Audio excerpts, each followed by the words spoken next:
I am no stranger to risk. I have come face to face and hand to claw with some of the most ferocious and notorious animals on the planet. But this one was so much more. An activity like this is not risk-free.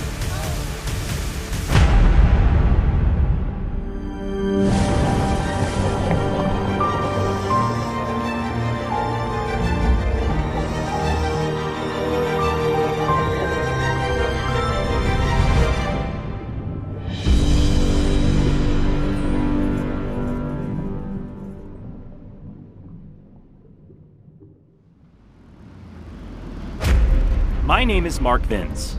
For over 5 years, 500 videos, You all right, man? and over 1 million miles traveled around the globe, I have been here with you on Brave Wilderness.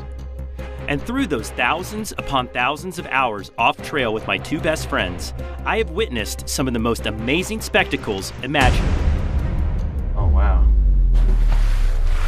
I have stood amongst the shadows of mountains, of forests, of a cowboy hat, of some of the world's deadliest creatures, and most often, the shadow of my own camera. Then last year, I decided to step out and take my place in front of the lens, to pursue my lifelong dream of ocean exploration. And since that day, there has been a singular entity, an enigma that has drawn me back to the blue wilderness. But before I was to meet this creature of epic lore and mystery, I had to first pass a series of tests to prepare myself. There were tiger sharks, hammerheads, and deep water dives. And not simply for any certification, but to prove to myself, to know that I was ready. Ready to meet my fate beneath the waves. Ready to come face to face with the great white shark.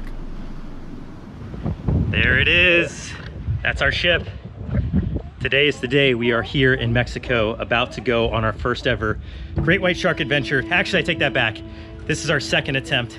The first attempt didn't go as planned in the Farallon Islands, but I've got a feeling this one's gonna be a whole lot different. Upon leaving shore, I could feel the hair on the back of my neck stand up. Would this be a gateway to the next phase of my adventures? Or would this be my last? I am no stranger to risk. I have come face to face and hand to claw with some of the most ferocious and notorious animals on the planet. But this one was so much more. Inevitable, intentional, imperative to my quest as an explorer. Welcome to Guadalupe, a remote volcanic island 175 nautical miles off the coast of Mexico's Baja Peninsula. This towering mountainous expanse of prehistoric Earth will serve as a backdrop to my greatest adventure to date. We made it. Because if there's one place on Earth to find the world's largest predatory shark, this is it. What's cool about Guadalupe is it's kind of like the sister to the Farallon Islands that we filmed at before. Unfortunately, we didn't see any sharks in the Farallons, but down here, the sharks come in because of the seals. They have 3 different species of pinniped here in Guadalupe. They've got their endemic fur seal population, they've got California sea lions, and then of course they have northern elephant seals, all of which are on the menu for the great white shark. And the place we are at right now is known as the kill zone. This is the space between the feeding grounds where the seals need to hunt their food and the shore where they rest during the day. And as you can imagine, in that space in between is the great white shark's favorite buffet. But our goal isn't to see seals getting eaten while we're out here. Our goal is to get under the water in the realm of the great white shark so we can get the cameras up close and personal with one of the world's top marine predators. Our home in this mystical place will be none other than the Socorro Vortex of the Pelagic Fleet. This ship and its crew have been making the voyage to Guadalupe for years and have been assisting in shark research and conservation all along the way. The very first step to try to protect sharks is to get in the water with them. Once you're in the water with them, it's a complete different perspective you will get forever. So one of the biggest differences between what we tried to do in the Farallon Islands and what we're doing out here in Guadalupe is this. We actually get to use attractant, aka bait, to draw in the sharks close to the cages and therefore up close to the cameras. All right guys, I think it's time to get suited up because it's about to be our turn to get in the water. As I began to suit up, reality sunk in. I do need to say, this is the point where the nerves start to kick in, and it's not because I'm scared, it's not out of fear, it's healthy, because an activity like this is not risk-free.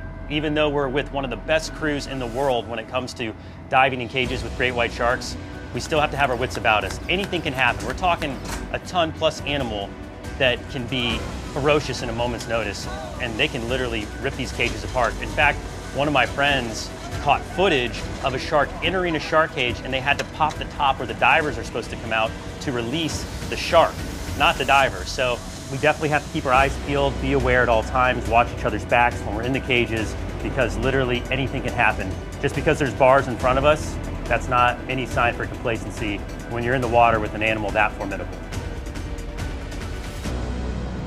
The few steps between the deck and the shark cage created a bridge to the world of the great white.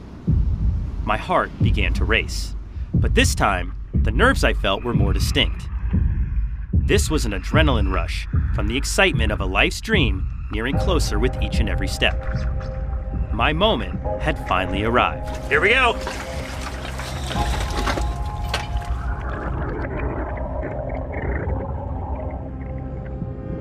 As I entered the cool 65-degree water, my eyes began to adjust, and I became aware of the endless blue void that lurked below me. The sunlight danced through the 12,000 feet of water surrounding the landscape of the island, and there was no bottom in sight, meaning the sharks could be anywhere and come from any direction. Looking around, scanning for our first shark, I was in awe of the clarity of the water and the abundance of fish in the area. Our main challenge at this point was getting properly positioned. The strong currents threw us around the cages like ragdolls. So to keep the camera steady and our bodies from bouncing off the walls, we fixed our feet to the railing and held tightly with our free hands.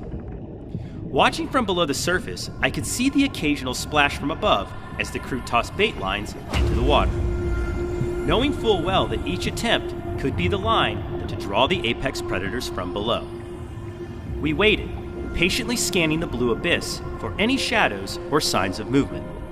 Minutes seemed like hours, but then, without much warning, it happened. From the distance, a dark shape began to appear.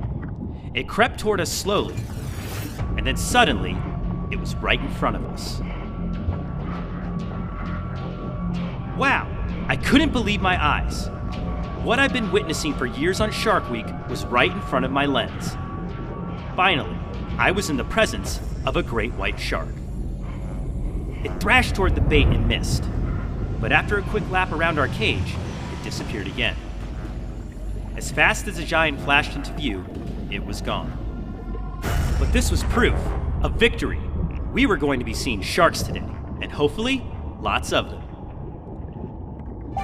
On average, great white sharks will have up to 300 teeth in their mouths at any given time. And these teeth are arranged in up to 7 rows, with the first 2 known as their working teeth. As you can see by our footage, their attacks are calculated and precise. The torpedo shape of their body allows the great white to accelerate up to speeds of, get this, 35 miles an hour and strike with a force of 29 Gs.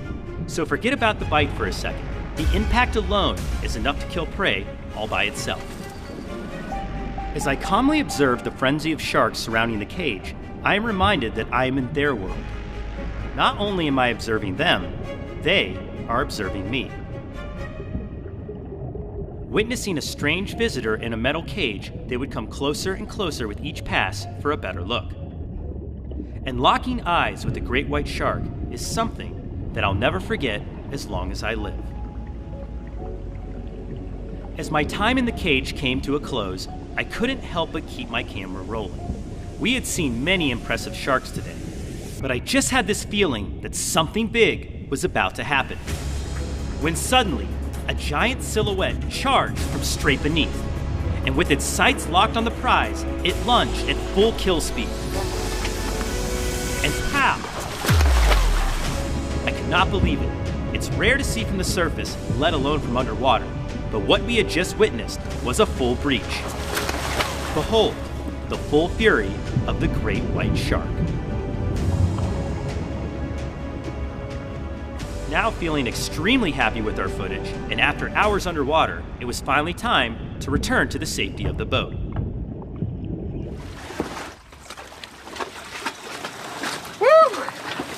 Oh my goodness, what an epic great white shark adventure that was. For our very first one, I don't think we could have asked for any more.